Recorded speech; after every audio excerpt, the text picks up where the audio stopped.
Hello Jain વિદ્યાર્થી મિત્રો, સ્વાગત છે આપનું સમય એજ્યુકેશન યુટ્યુબ ચેનલમાં. ધોરણ 10 અને ધોરણ 12ની હવે પરીક્ષાને 5-6 દિવસની વાર છે, ત્યારે આપણે પરીક્ષાની પહેલાં કઈ કઈ બાબતોનું ધ્યાન રાખવું જોઈએ એના ઉપર હું આજે વિડીયો બનાવી રહ્યો છું, જેથી આમાં તમને વધારે પડતો ખ્યાલ આવશે કે ભાઈ પરીક્ષા જ્યારે આપણે આપીએ છીએ તેની અગાઉ કઈ કઈ બાબતોનું ધ્યાન રાખવું.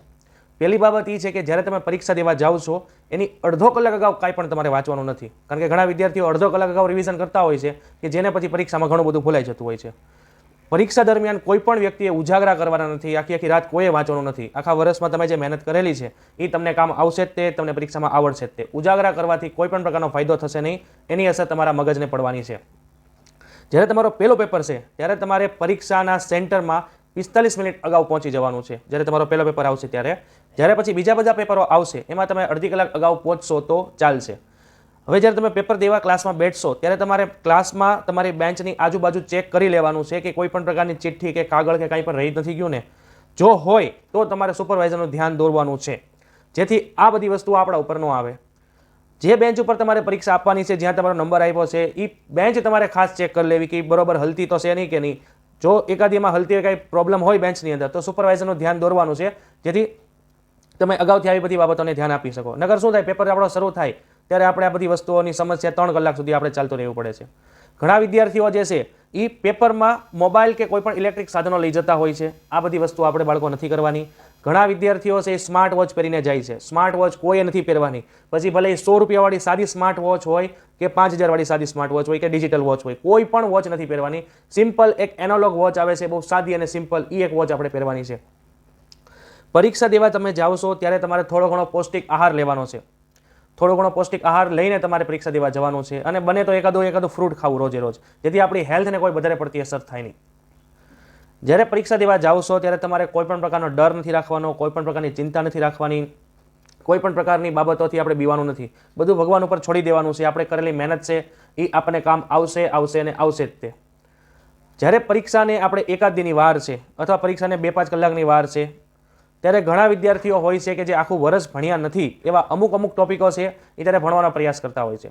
પરીક્ષા સમયે કોઈ પણ પ્રકારનું નવું વસ્તુ શીખવાનું ટાળવાનું છે. જે હવે તમે આખું વર્ષ ભણ્યા છો એને જ ઉપર વધારે ફોકસ કરો અને એ જ વસ્તુ ઉપર રિવિઝન કરો.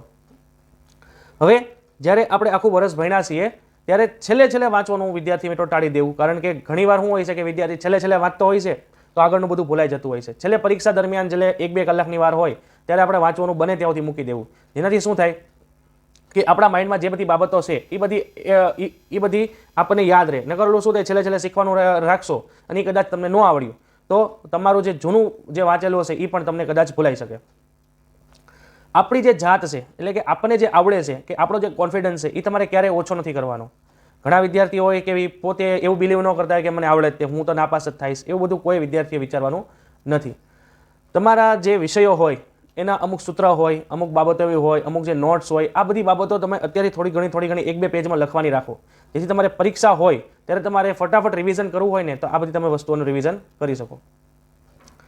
જ્યારે તમે પરીક્ષા દેવા જશો ત્યારે તમારે કોઈ વ્યક્તિએ બૂટ કે મોજા પહેરવાના નથી. બહુ સાદા સિમ્પલ આપણે ચપ્પલ પહેરીને જવાનું છે, કારણ કે બૂટ મોજા પહેરશો એટલે બૂટ મોજા તમને બહાર મુકાવરાવાના છે, અને બૂટ મોજા ખોટા પહેરીને ત્યાં આપણે બહાર મૂકવા જવું એની કરતાં બેટર છે ઘરેથી સામાન્ય ચપ્પલ પહેરીને જઈએ. ઓકે. હવે વિદ્યાર્થી મિત્રોના જે નખ હોય છે, 10મા ધોરણના વિદ્યાર્થીઓના ખાસ, કારણ કે લખવામાં જ કોકે નખ વધારેલા હોય તેને અત્યારથી જ કાપી નાખજો. એનાથી શું થશે કે ભાઈ 2-5 દિવસની હજી વાર છે તો ત્યાં સુધીમાં આપણા નખ છે યોગ્ય રીતે થઈ જાય. નખ છેલ્લા દિવસે કાપવાનું અહીંયા આપણે ટાળવાનું છે. પરીક્ષામાં જે તમે પેપર લખશો એની અંદર જે બોલપેનનો ઉપયોગ કરશો એ બોલપેન બને ત્યાં સુધી છે ને વાપરેલી બોલપેન રાખવી. વાપરેલી બોલપેન એટલે શું થાય કે ભાઈ આપણે અત્યારથી તે એવી 2-5 પેન તૈયાર રાખીએ કે જેનાથી અમને પરીક્ષા વખતે ન ખ્યાલ આવે. નવી પેનથી પેપર ન લખાય. જે વપરાઈ ગયેલી પેનો હોય, એ થોડી ઘણો ઉપયોગ થઈ ગયો, 2-5 પેજ લખેલા હોય, એનો ઉપયોગ કરીને આપણે પરીક્ષા આપશું. ઓકે.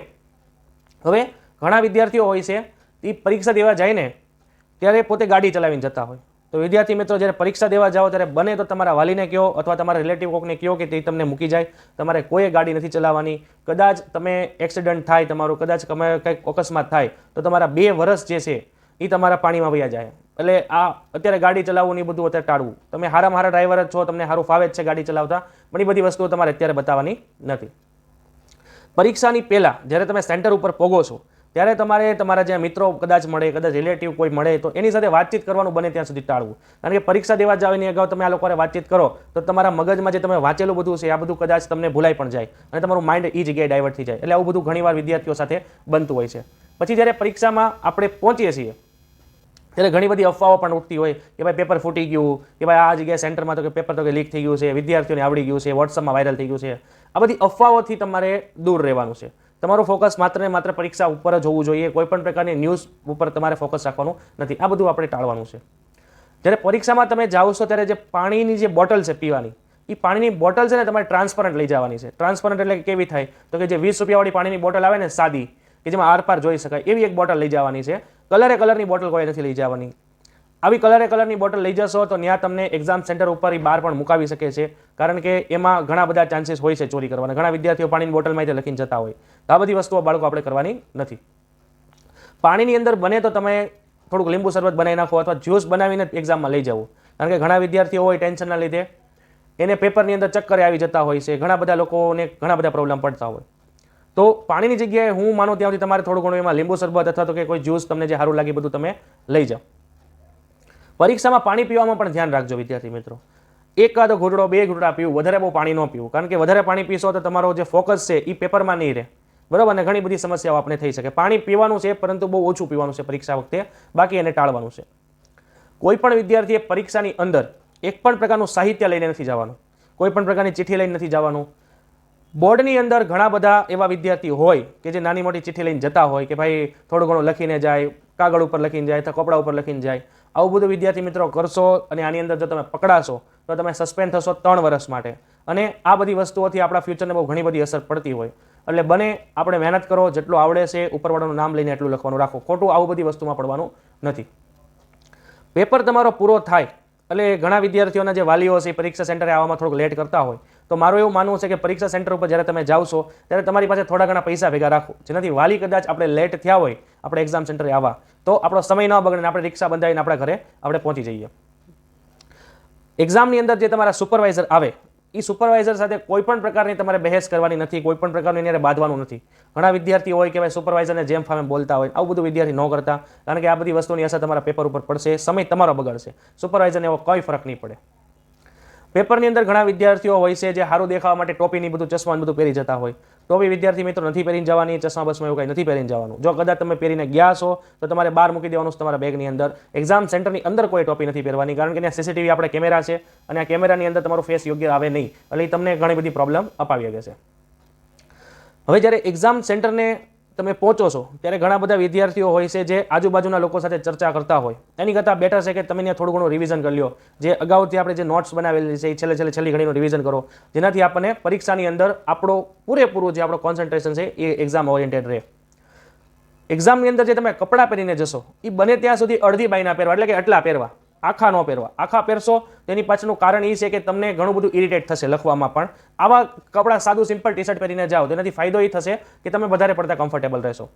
ઓલી બાય નગર શું થાય કે પરીક્ષા લખતા એટલે આપણે નડિયા કરે, બરાબર છે? એટલે આ બધી બાબતોનું આપણે ધ્યાન રાખવાનું છે.